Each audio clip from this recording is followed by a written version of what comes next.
video game mashup. Now up, X-Play. Today on X-Play. An authoritative guide to our scoring system. Ordinally numerate objects. That any way to welcome a guest? It's game time. Railroads. Prepare to be reviewed. Adam Sessler. Morgan Webb. Prepare to be reviewed. Prepare to be reviewed.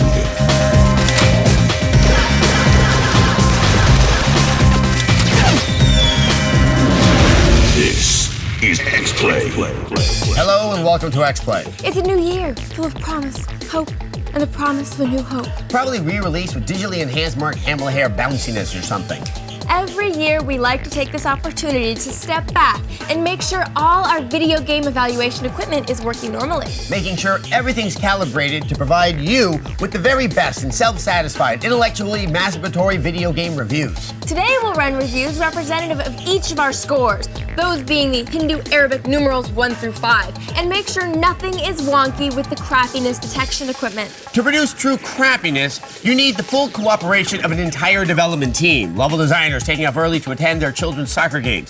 Animators getting so high during their lunch break that they can't operate a mouse. And of course, money-hungry execs who will release anything if they can dupe kids into begging their moms for it.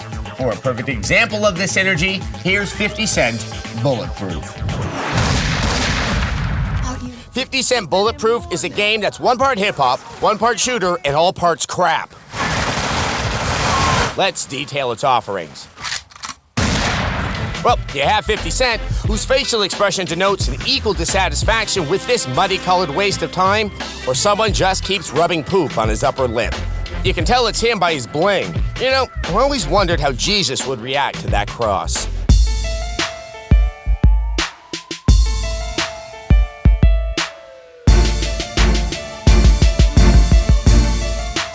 This game is about action. All you do in this game is shoot. That's it. And guess what? The shooting sucks. It sucks so much, I'm not gonna waste an analogy on it. No matter where you are, how close to an enemy you are, what gun you are using, you can't hit anything easily. This isn't realism, it's just complete crap. Look at this. In this game, I wouldn't even be able to donkey punch Fat Joe successfully. I never ran from nothing. Yeah, I know, because you can't run. 50 moves so sluggishly in this piece of programming afterbirth. You think the developers thought that the crap aiming wouldn't be enough to inform the player that they had been ripped off. Is money the only thing that matters to you? That's pretty funny coming from a guy who calls himself 50 Cent. Okay, so for that reason alone, you should never play this game. But hold on, I'm gonna point some other things out. Okay, here's one of the early missions. Yep, you've got to go to the laundry. But it gets better. You have to turn the power on for the laundry. Why? So you can leave the laundry. Mama says stupid is as stupid does. See how 50 is looking at the pen like it's as confusing as Medicare? That might explain this tidbit of dialogue. Yo, these kids ain't from Queens, man. They using some high-tech shit, bro. Yep. That's what passes for deductive reasoning here. Using electronic armaments removes suspicion for all the inhabitants of one of the 5 boroughs. Cover me, thanks. So there you have it. This game has just been given more attention than it's ever worth. Thinking it's interesting because 50 Cent is involved is as sensible as letting Michelle Rodriguez drive you home safely. A 1 out of 5. Come get some! That sure was a 1 right there. Yeah. I'd say the amount of time you spend in laundry rooms was a clear sign that this would be a singular disappointment. A lot of people ask us why we don't give games zeros. These people are morons. Games that are so bad as to not even merit a 1 aren't really games. They're more evidence of the failure of evolution. At that level of badness, we're not even going to concern ourselves with qualitative evaluation. We're just going to point and mock. So, in conclusion, to those of you that ask why we don't give zeros, shut up. But let us turn now to Zoroastrianism, the state religion of ancient Persia. Once the most practiced faith on the planet, it rested on the concept of duality, of two gods. I forget their names. Locked in a battle for control of the universe.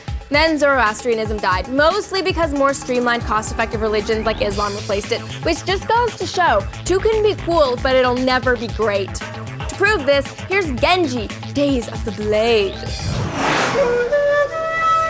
Ah, Genji, about time you showed up. Let's have a look at you. Fearless feudal figures flying through time and space, dispatching hordes of evil. Okay. Beautifully rendered environment shimmering with PS3 energy. Got it. Incredibly sluggish gameplay and a camera that acts like a drunk uncle falling down the basement stairs. We were led to believe the next-gen gaming would be one to rival the great epochs of Japanese history. Genji, Days of the Blade for the PS3 picks up where the title's Dawn of the Samurai dropped us off. A first glimpse reveals the cell's processing power, magic dust, and flickering flame, fake promises that the game's mechanics just can't keep. You'll develop a posse early on to deal death to the eternally wicked Heishi clan, who's trying to squeeze a dark apogee of evil out of this pulsing mystical orifice here. Benki swings what looks like a column torn out of Hearst Castle. He's a nice foil to Yoshitsune when strength's an issue. But overall, old Yosh is the best all-around choice as he has the fiercest fury. Other characters bring a nice spatial dynamic to gameplay, but also bring particular weaknesses. New directions and abilities are on display, but bring focus to a major flaw in the title. Where am I? The camera in the game is awful. Too many times the title's view is not what the character should be seeing. This flaw was so bad that you had to look at the tiny overhead map to figure out where you were going. Come on, somebody get Next Gen some glasses. And another thing. Why do these seemingly spry, well-conditioned disciples of androgyny move like a mint julep made of molten lead? Get up! Get up! Special moves, once triggered, took too long to resolve, so you can reset and face a foe from a different angle. Maybe that's why so many of them are spin moves. Here's one. When you pull off enough special moves on the field of bravura, you'll be able to take the fight to an alternate world, where you can deliver more damage in a Stardust bullet time ballroom. Careful though, your enemies can make you their date too. There's a million trinkets and ways to level up and increase weapon strength. At times, though, you'll confront obstacles you didn't know your character could accomplish. Hey, do you guys know I could do that? No, I had no idea. Me neither. The game is pretty and the characters do have some highly visual combat styles. We just expected them to be better balanced with the rest of the game. In terms of a PS3 launch title, let's just say we'd rather be dry humping a large mammal in the back of a Yaris than playing it. A 2 out of 5. 2 is such a difficult score to give because it requires a game that fundamentally fails, but has a barely redeeming charm, which makes it untenable to give a 1. It's that subtly Susan cocktail of technical competence floated atop a pile of dreck. We've so overused the word craft that we're having to delve into Yiddish. Boy. Up next, more numbers. And later, even more numbers on X-Play. Brought to you by Scion. Explore the XA, XB, or TC today at your local Scion dealer. Scion. What new? Call now or visit AIGauto.com. She's really good at both calculating and eating pie. It's Morgan Webb. Welcome back to X-Play. We are readying our game reviewing equipment for a new year by calibrating them to games that are distinctly representative of our various scores. So we turn now to the Noble 3. In his essay, The Number 3 in American Culture, noted folklorist Alan Dundee cites innumerable examples of 3 as a sacred number in our culture. The Holy Trinity, 3rd time's a charm, 3 strikes and you're out. He argues that 3 is representative of male down there parts, which proves my point. Freudians are all pervs. Speaking of minds that are clearly sexually deviant, here's our review of Sid Meier's Railroads. Is there anything more exciting than the thrill of rail-based transport and commerce? Yeah. Actually, most things are more exciting than rail-based transport and commerce, but Sim Master Craftsman Sid Meier gives it his best shot in Sid Meier's Railroads for the PC. Further proof that an exclamation point really does add excitement to whatever it follows. Railroads! Meier has once again crafted a charming-looking game which continues the proud tradition of PC-based tycoonery. At its core, Railroads is about commerce, supply and demand. Greenbacks, baby. The various cities and towns represented in the game have different needs as well as different production capabilities, such as refining oil, producing food, or even bilking tourists out of their hard-earned money. Nail down what they need and what they can give you, then build, you bastard. Build. Connect towns to resources and you'll be buying at your competition in no time. But that's not all. You can also open up shop for yourself by procuring or building production centers. Think the people in Phoenix aren't drinking nearly enough? Build them a winery, then count your cash as they slowly slide into Depression-era induced alcoholism. As you might expect, there's no shortage of trains and railroads. As the game progresses, you go through various eras of industrial expansion in various areas of the world, each yielding a new set of trains and cars. I would, however, suggest that someone build roofs for the cars hauling gold. But like my grandpappy Sessler used to say, common sense and railroad tycooning don't mix. Or was it cocaine and railroading? No, that was the Grateful Dead. Never mind. There's two major complaints one can have with railroads. Number one, where are the hobos? If they're not coming into a hobo-based expansion pack soon, I'm gonna be deeply disappointed. Number two, although laying track and connecting towns is made incredibly easy, it's also incredibly easy to find yourself with too many trains on one track. And if you're thinking train wreck simulator, things just got interesting, think again. Trains that encounter each other on the same track simply disappear in a very glitchy fashion.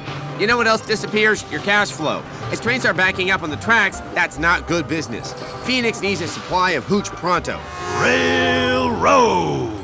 Although this title may not pack the addictive punch of other Sid Meier games, it's pretty and fun for about 3 hours until you figure out all its tricks and it becomes just a mediocre resource transport game. The guys down at Chip's Hobby Shop will probably like it. Sid Meier's Railroads gets a 3 out of 5. There are as many kinds of 3s as there are stars in the sky. There's the 3 that's a mix of very good and very bad elements, like Blood Will Tell, or 3s that have a great concept that's poorly executed, like Railroads! Exclamation. And then there's those 3s that are just churned out because they know people will buy them, even though there's nothing original in it. Like every FIFA game ever. Yeah. Up next, 4. And later, yeah, you get the idea, on X-Play.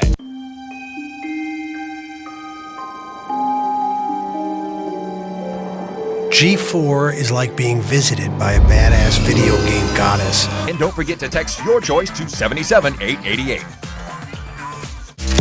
4 out of 5 dentists agree regular flossing prevents Adam Sessler. Prevents me from what?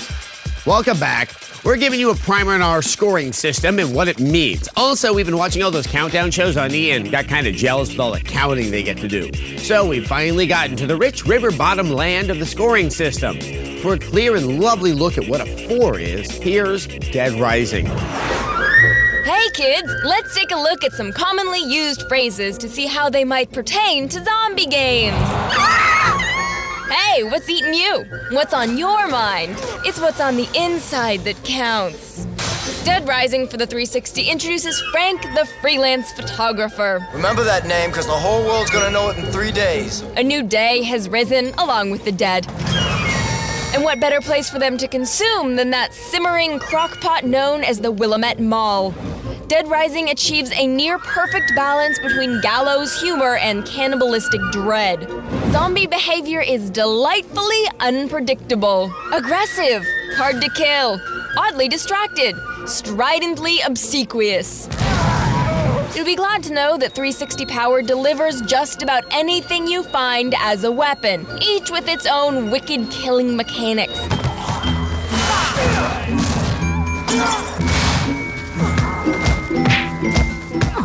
I love ballet, don't you? The katana and chainsaw are clear faves, as they allowed you to surgically liberate the limbs of the damned. Story mode gives you 72 hours to explore the Dread Mall before rescue arrives. You'll use this time limit to complete objectives, save victims, and slowly uncover a cultish conspiracy that has reanimated our foully fragrant friends here. Dodging and death-dealing your way through waves of hungry stiffs bring mysterious characters into your path who give you clues to darker truths. Santa Cabeza!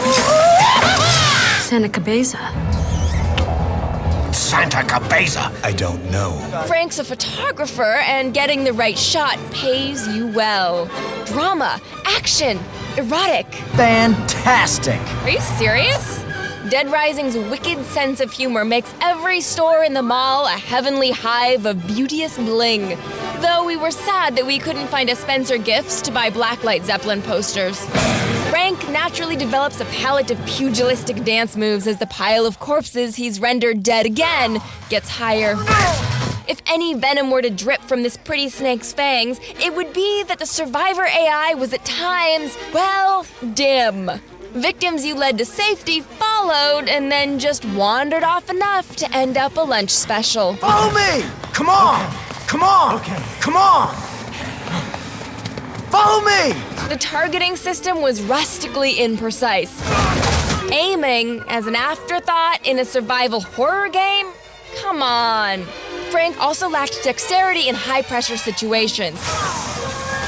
At the end of life's day, though, we loved this game. A 4 Santa Cabeza out of 5. There are really two kinds of games that get 4s regularly. These are great games with significant problems like Dead Rising, and games that are amazing but just aren't suited for everyone. The Warhammer Dark Crusade expansion or any of the Sims expansions are good examples. And we probably should take special note of the DS4. Over the past 2 years, we've gotten dozens of DS games that were innovative and amazingly fun, but we had to give them 4s because they were short and had those DS graphics. Also, they're all for 9-year-old Japanese girls. Not that that's a bad thing. Oh no. Moments away.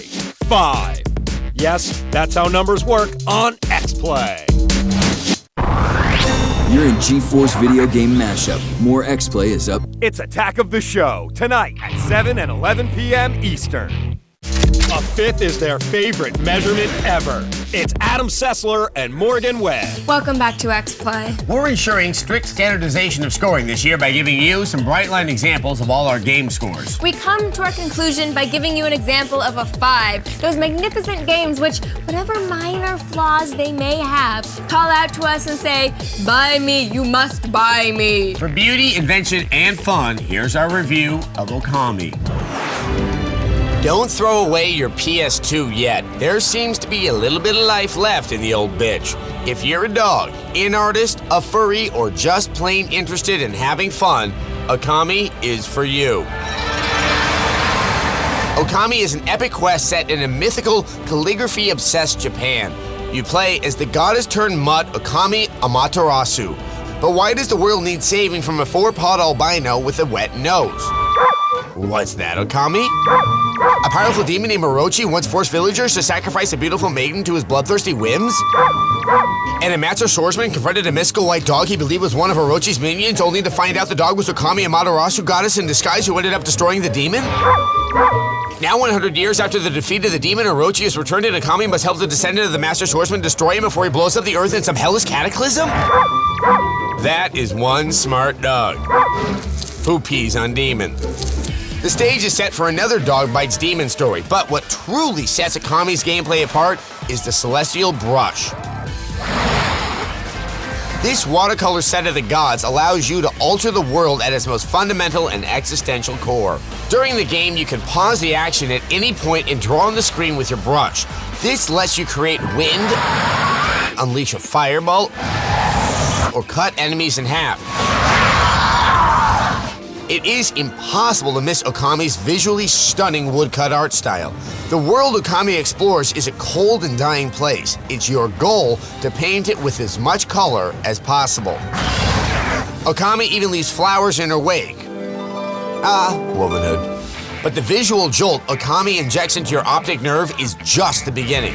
The story that unfolds is an inkwell flowing over with quirky characters. The characters all speak with a sort of gibberish. It's a made-up language, like Pig Latin, Simspeak, and Hebrew. And it works for most characters, except this one. I play video games to get away from my girlfriend. If I had a girlfriend. In combat, you weaken your bizarre-looking enemy with melee attacks or shooting them with prayer beads. You can even use urine against thine enemy, then finish them off with a brushload of smite.